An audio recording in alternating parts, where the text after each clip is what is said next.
Welcome back. Let's start this session by learning how numbers work in JavaScript and how to convert values to numbers and also to check if certain values are numbers or not.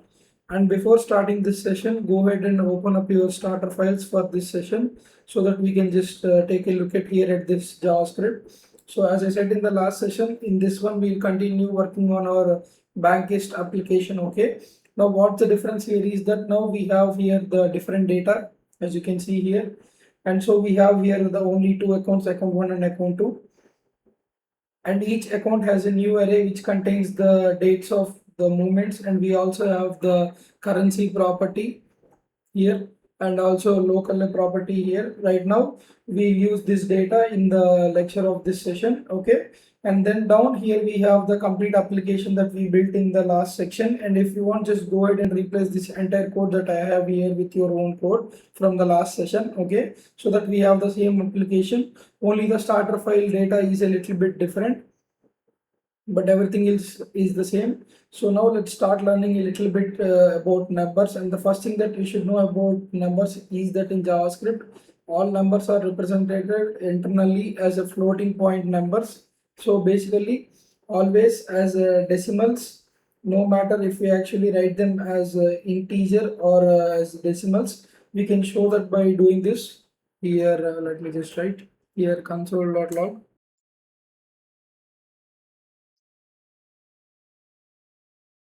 So let me just go ahead and run the terminal.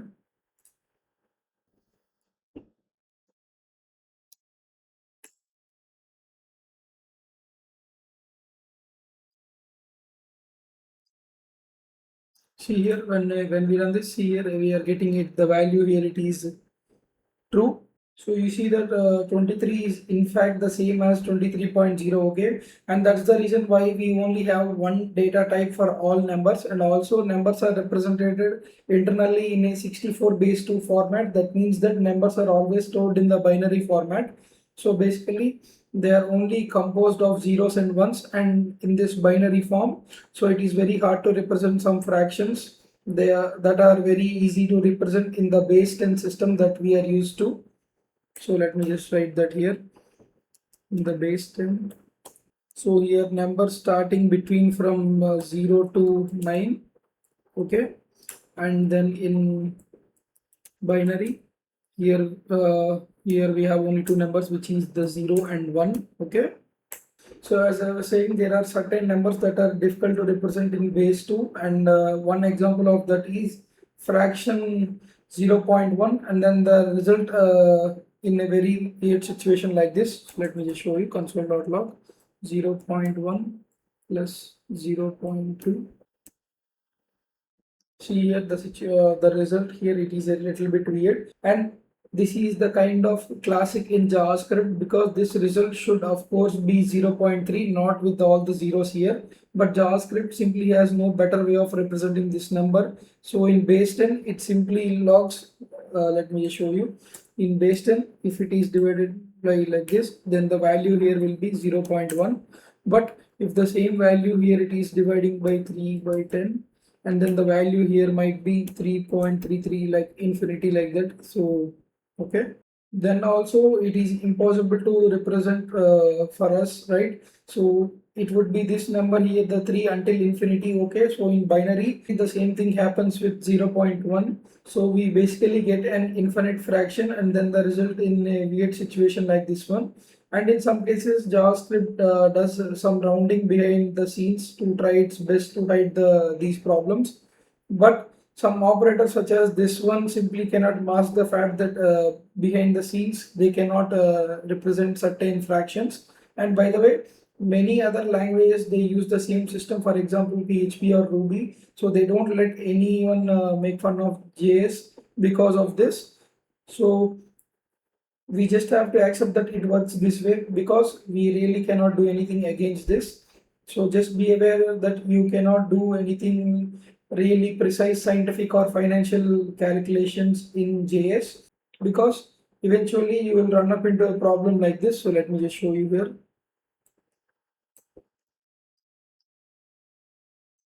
Or suppose if we set this to 0.3, then as you can see here, it is false. So here 0.2, which will result in false, and of course it is incorrect, as we know this should be true, but well, this is simply an error in JS that we have to accept. Okay, now we know that how JavaScript represents numbers, so let's get back to actually working with them. So as we know how to convert strings to a number, so let me just show you how we convert. Console.log number of 23. See here, when I run this, here we are getting right, it is in the format of number. And of course we could do this in one more way. So let me just show you console.log. So here we use the plus operator, and then see, now when I run this, see here, this also converts the number into the string, so we can write in this format as well.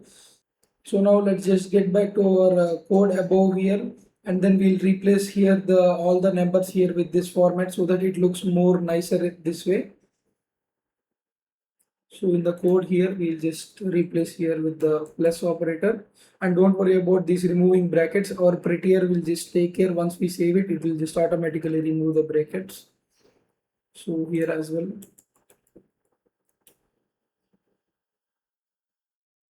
And here as well.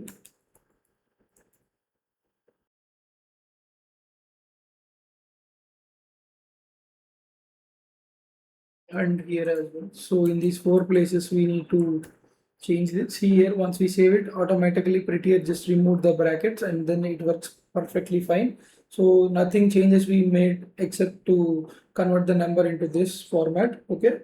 So after we made the changes, this plus operator, so why this plus operator here this works is, and because in JavaScript whenever we see the plus operator, it will do the type conversion, so it will automatically convert all the operands to the numbers. So therefore we see 23 here in these both cases in the purple color, which are numbers. So this here makes our code looks a lot cleaner in my opinion. Okay, so let's just move on to the next topic. That so we have here converted strings to numbers, right? But we also can do something called parsing.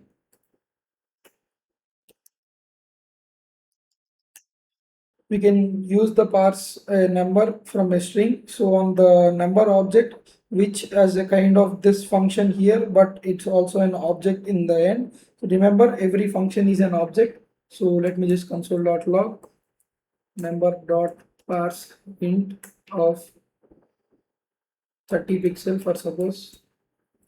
So when I run this, see here you can see 30. So this is not a number, it is a string. So to make it work, it should here always start here with the number. Okay. So let me just show you the other way as well. So if you just start writing here with the letters, not the number for suppose, see here it won't work, it gives not a number. So this is a little bit like the type corrosion, and but even more advanced. But as we just saw, it tries to get rid of the unnecessary symbols. They are not a number, so it can be very useful. For example, in this situation, we get this some kind of unit from the CSS. Then we need to get rid of that unit. Now the parse int function actually accepts a second argument, which is called the regex. So, and the regex is the base of the numeral system that we are using. And here we can simply just use the base 10 here for suppose. So let me just copy these and then paste it one more time. And now I'll just show you here the example. Now when I run this, see here, so the number from 0 to 9, and most of the time we are doing that, so we should always pass in the number 10 here. Okay, so that avoids that some bugs in the some situations. As you can see here, the result here is the same. So if we are working with the binary, then we would write this one here. See, now here the result would be completely different in this case, but we cannot even see it. But just keep it here the 10.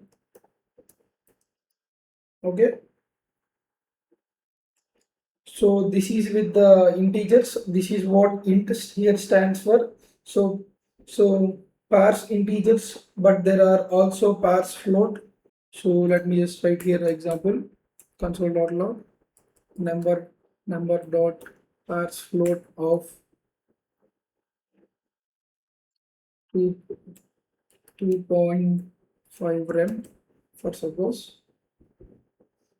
See when we run this, Here we are getting 2.5, and so now it reads the decimal number from our string, so a floating point number. So let's see what we can see when we use the int.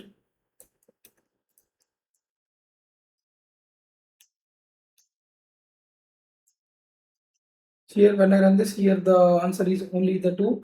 So here the integer, it will then stop here at this decimal point, but of course not what we wanted, by the way.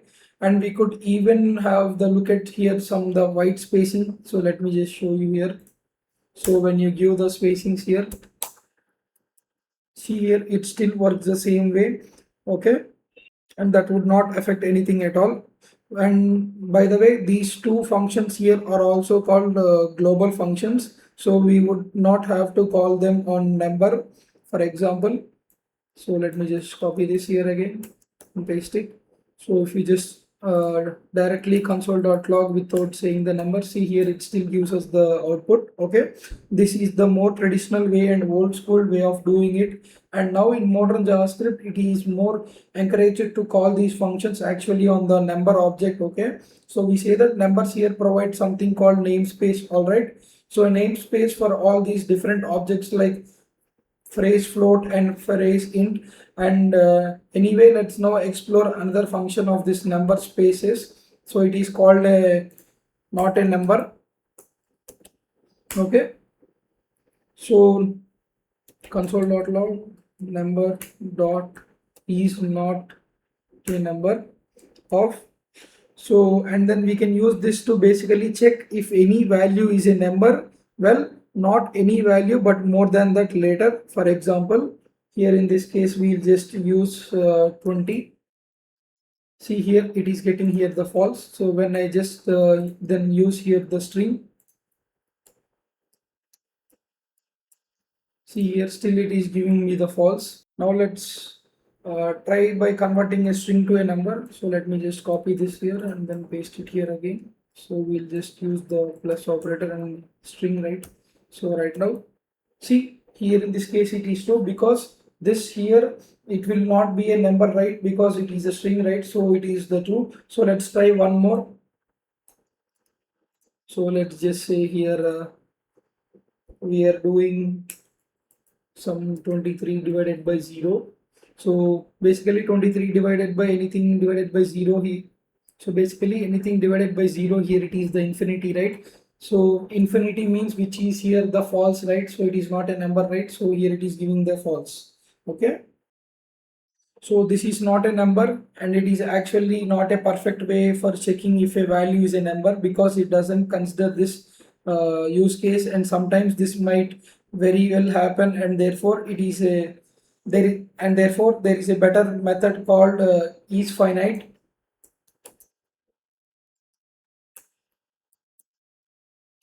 So as you can see here, in this case it is true. Basically how it works is it works quite opposite to this not a number in this case. So let's check for this example as well.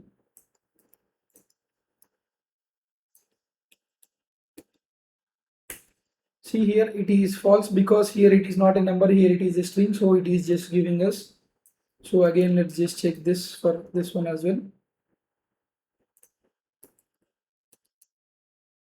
So when I run this, see here in this case also it is false, because here it is just showing it is string, not a number, right? So here we are just checking if number,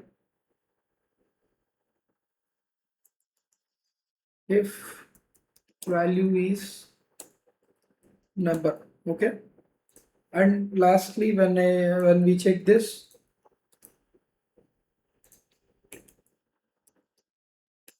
so as you can see here it is still false, because infinite in this case also here it is false, because here it is not a number, right? So it is just giving us the false.